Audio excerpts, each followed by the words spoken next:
Welcome to the Human Capital Innovations Podcast, your go-to source for personal, professional, and organizational growth and development. We hope you tune in often for all things people management, organizational development and change, organizational leadership, and social impact related. Maximize your personal and organizational potential with Human Capital Innovations Podcast.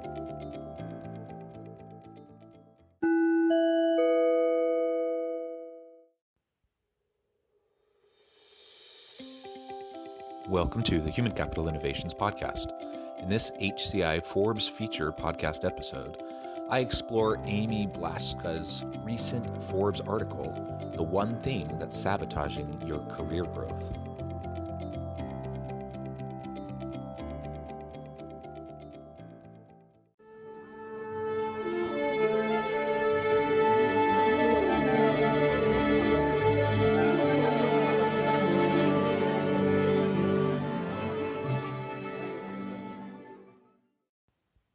Welcome back to the Human Capital Innovations Podcast.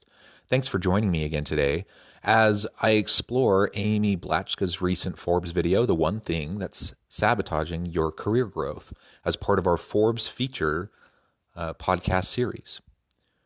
You know those amazing business and thought leaders we all admire, the ones we place high upon a pedestal, touting their business acumen and wisdom. Spoiler alert, they're not perfect, nor do they try to be. In fact, eschewing perfection in favor of progress might be the secret to their success. In this video, she shares 3 ways you can stop trying to be perfect in your career and instead make progress. I'll catch you on the flip side of this first clip. Those amazing business and thought leaders we all admire aren't perfect, nor do they try to be. In fact, eschewing perfection in favor of career progress might be the secret to success. Here are 3 ways that you can stop trying to be perfect in your career and instead make progress.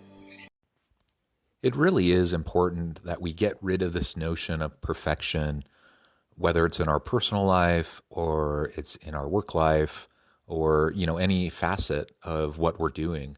When we are perfectionists, we often will ruminate on what we're doing and we'll put so much time and effort into it that we don't actually make progress. And so when she lays out her 3 tips for eschewing perfectionism so that you can actually make progress, she's not suggesting that we're sloppy, that we don't try to be careful, and that we don't really try to have high quality in our work. But she is also recognizing that perfection is often the enemy of progress, that if we're too focused on perfection, we simply won't move forward. We get caught up in trying to make sure every last little thing is taken care of, and we forget that oftentimes business is building the ship while you're flying it. It's not perfect. You're going to fail. And, the same thing you've heard me say on this podcast many times, you want to fall forward, you want to fail fast, you want to recognize and understand that mistakes and failure aren't the enemy. But indecision, not moving forward, making no progress, that is the enemy. So she's going to lay out 3 brief tips, and I'll insert some of my commentary along with her thoughts. Number 1, acknowledge that perfectionism is all about fear. When you tell yourself circumstances need to be perfect before you take action, or that you'll do X when Y happens, you give up your power to external sources that you can't control. This behavior is rooted in fear, a powerful emotion that keeps us from doing things that may cause us harm. But the real damage will come from the inaction that fear enables. Have you ever thought about fear as being the root of perfectionism? That fear is the reason why we won't take that step forward into the dark, while we want to make sure that we check and double check and triple check everything before ever moving forward. It's honestly not the first thing that comes to mind when I think about perfectionism, but I think there's a lot of wisdom in what she's saying. Now, certainly there are compulsive disorders and tendencies, towards perfectionism and scrupulosity and other things like that that are clinical. That's a little bit different, and that's beyond really the scope of what she's talking about. And that, of course, goes back to chemical imbalances. It goes back to the way your brain is wired. But she's really not talking about that. She is talking about, though, the average everyday kinds of experiences that we have where we just kind of get caught up in the need to make sure that everything is perfect. So what are we afraid of if it's not perfect? Are we afraid of people thinking we're dumb? Are we afraid of failure? Are we afraid of doing work that then has to be undone? What are we afraid of? We're probably afraid of something. We're nervous about how people are going to see us, how they're going to view our work, how are we going to stack up and compare to others? All of these types of things probably feed into some of that fear. And obviously it's going to depend on the individual and the circumstance as to what the specific driver of that is. But ultimately, we don't need to get caught up in that. We can be secure enough in ourselves and our work, recognize that we're adding value, recognizing that it's not going to be perfect, and that's okay. And then we can take that step forward into the dark, just one step at a time, and make progress as we go.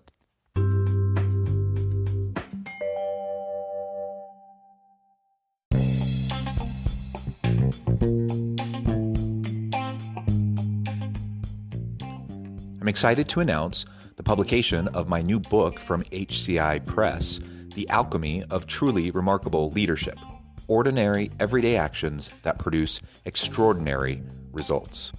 Consider how the nature of work has shifted over the past 50 years. With increased globalization, rapid technological advancement, and the shift in economic composition, the average job of today looks very different than the average job of 50 years ago. What will the jobs and organizations of tomorrow look like? Moreover, what does this all mean for organizational leaders? What are the core competencies and capabilities of organizations and their leadership that are prepared for continued disruption and geopolitical and socioeconomic shifts? Regardless of what the future holds, increasingly, leaders need to be socially minded, data-driven, decisive, champions of talent, and disruptors of the traditional notions of leadership, teams, organizations, and work. The Alchemy of Truly Remarkable Leadership will help you to explore your own leadership competencies and capabilities and consider ways to apply and implement them into your workplace and personal life.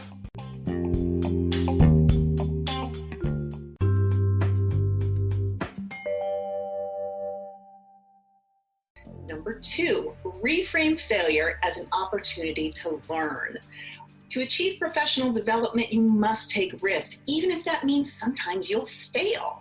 By reframing failure as an opportunity to learn, you'll adjust your mindset to one where you see failure as a necessity. Do you see failure as a necessity? That's a big word, like necessary, absolutely essential, meaning without failure, we aren't going to progress, we're not going to move forward. I know that can seem counterintuitive.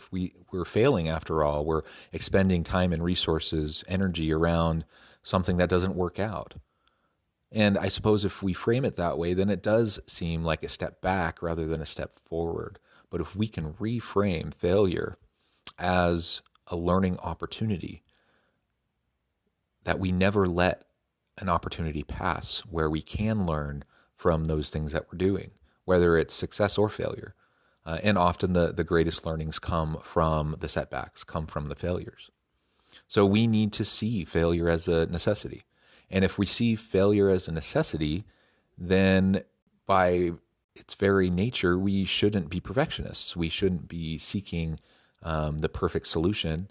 Rather, we should be moving forward at a good pace, recognizing that there will be missteps. We will stumble and fall, but we'll get back up. With a skinned knee, we can move forward. We don't need to get trapped into the mindset of everything has to be perfect. And if we're in an organization where they punish failure, where everything does have to be perfect, where your boss will get mad at you because something didn't look perfect or didn't come out just right, that's a sick culture. That's a toxic leader. And that's probably not the place you're going to want to be. And finally, number 3, just Do it. One surefire way to combat perfectionism and to grow your career is to take action. Newton's first law of motion states that an object at rest stays at rest, and an object in motion stays in motion. The same is true for your career.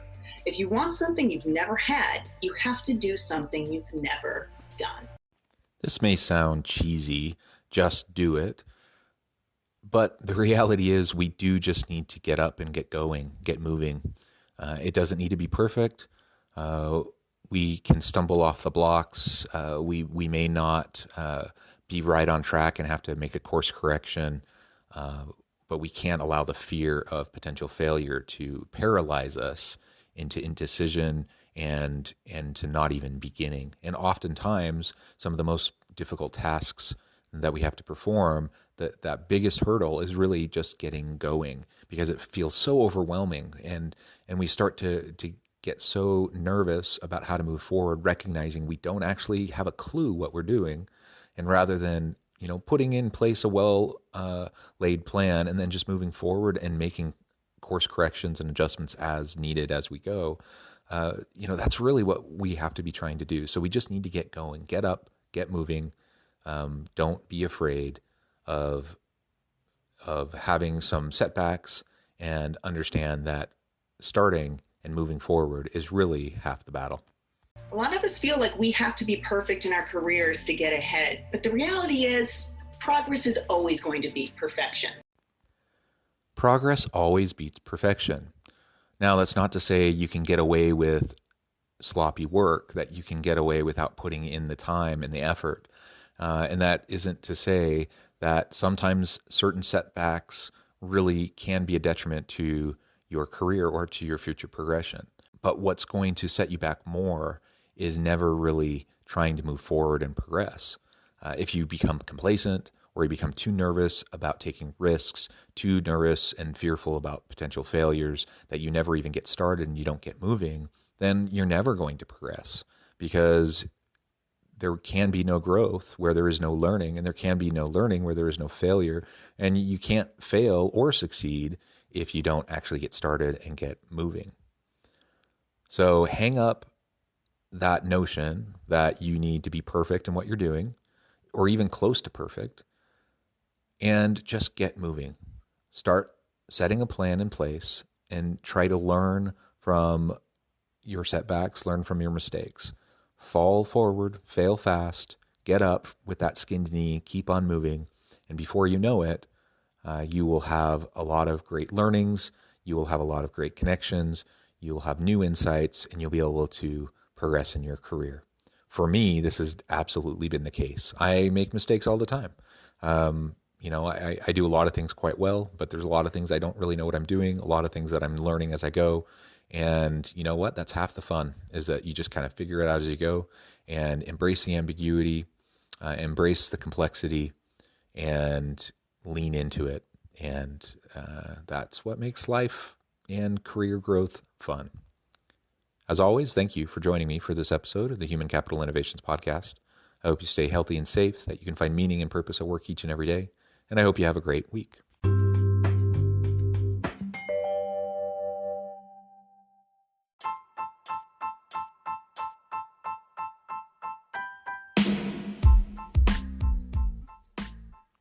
We are excited about the launch of HCI's new magazine, Human Capital Leadership.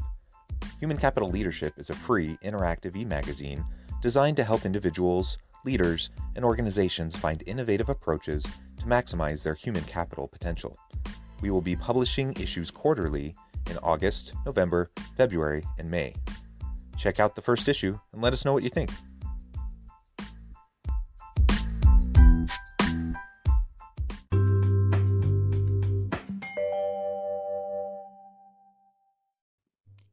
Thanks again for joining us for this episode of the Human Capital Innovations Podcast.